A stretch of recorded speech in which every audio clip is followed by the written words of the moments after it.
ধন্যবাদ আপনাদেরকে। আমরা গণমাধ্যম কর্মীদেরকে স্বাগত জানাই। আজকে আমরা যে উদ্দেশ্যে এখানে এসেছি সেখানে আমরা কিছু সামাজিক সমস্যা, জমি জমার সমস্যা, কিছু অপরাধজনক ঘটনার সমস্যা এই গ্রামে সংঘটিত হচ্ছিল। জনৈক একজন আশরাফ না জনৈক আশরাফ এবং আশফাক আহমেদ উনি বিভিন্নভাবে বিভিন্ন মিডিয়া ব্যবহার করে বিভিন্ন কথা বলেছেন। উনি আমার সাথেও কথা বলেছেন এবং আমাদের উদ্বোধনী কর্মকর্তাদের সাথে কথা বলেছেন। আমার কাছে মনে হয়েছে যে প্রকৃত অবস্থা না দেখে কোনো কমেন্ট করা ঠিক হবে না।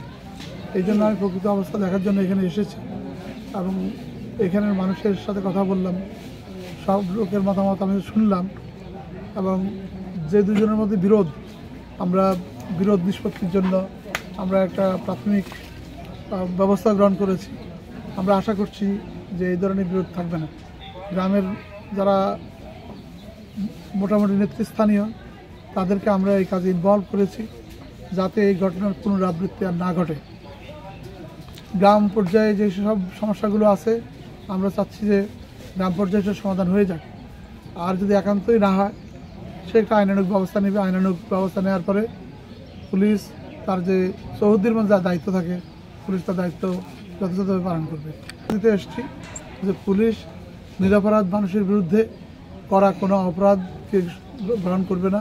কোনো মিথ্যা অভিযোগ হইলে আমরা সেটা মিথ্যাটা আমরা যাচাই করে দেখব, কতটা অভিযোগ সত্যি কতটা মিথ্যা সেটা আমরা যাচাই করব। যারা ভিকটিম হবে ভিকটিমদেরকে আমরা কোনো কষ্ট দিতে চাই না। যাদের বিরুদ্ধে কোনো অভিযোগ নাই, সে মামলার আসামি হয়েছেন, সেই বিষয়ে সরকার বর্তমানে খুবই ভালো আইন করেছে এবং কার্যবিধি পরিবর্তন করে তাদেরকে সুবিধা দেওয়ার জন্য সরকারি ব্যবস্থা রয়েছে, আইনানুগ ব্যবস্থা রয়েছে। আমরা সেই আইনানুগ ব্যবস্থাও পাওয়ার জন্য গ্রহণ করতে চাই।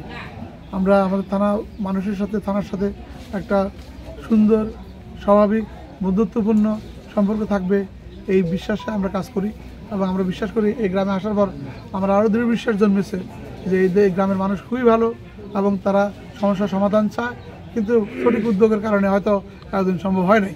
আমরা আশা করছি যে এবার সমস্যাটা সমাধান হয়ে যাবে। আগামী এই ধরনের ঘটনা আমাদের বিশ্বাস জাহার করবে না। ধন্যবাদ। বিষয়টা খুবই স্পর্শকাতর।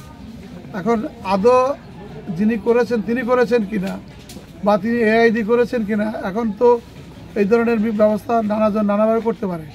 অন্য কেউ ওনার ছবি ব্যবহার করে করছেন কিনা সেটা আমরা ওনার যেই ভিডিওগুলো আমরা পেয়েছি আমরা এটা ফরেন্সিক করব। ফরেন্সিক করার পরে যদি দেখি যে সত্যিকার অর্থে কোনো পার্টিকুলার ব্যক্তি করেছেন তার বিদ্যমান যে আইন আছে আইন অনুযায়ী ব্যবস্থা নেওয়া হবে। ধন্যবাদ স্যার।